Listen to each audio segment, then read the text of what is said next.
আব্বা, Russell viper কি বাংলাদেশে চলে গেছে? না রে, চলে যাবি কে? তে আর কমা ইউটিউবত ফেসবুকত ঢুকলে আর কমা রাসেল ভাইপার দেখায় না। বাংলাদেশ হলো এমন একটা দেশ, একটা নতুন ইস্যু তৈরি হলে আগেকার ইস্যু সব মানুষ ভোলা যায়। দেখ, কয় মাস আগে কোকা কোলা সেই বয়কটের ডাক উঠছিল, এখন আবার কোকা কোলা নেই, তারপর আবার আলো রাসেল ভাইপার, সে তাক লিয়ে কত কি।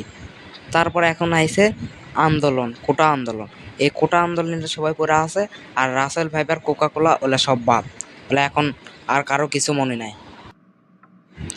তারপরে কোটা আন্দোলনের আগে এসেছিল প্রশ্ন ফাঁস, সেটাও প্রায় মানুষ ভুলাই গেছে। এখন সবাই কোটা আন্দোলনে পড়ে আছে। এটা অবশ্য ঠিক, কোটা আন্দোলন করাটাও জরুরি, কিন্তু আগে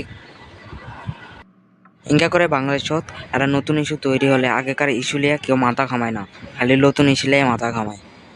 আর তাই এখন রাসেল ভাইপার লিয়ে কেউ আর মাথা ঘামায় না, তাই ইউটিউবত আর ফেসবুকত ঢুকলেও রাসেল ভাইপারও কার দেখাও যায় না। হ্যাঁ আব্বা, বোঝা পাইছি।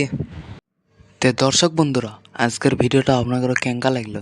যদি ভালো লাগে থাকে তাহলে একটা লাইক দিয়ে চ্যানেলটা সাবস্ক্রাইব করে আমাদের পাশেই থাকুন।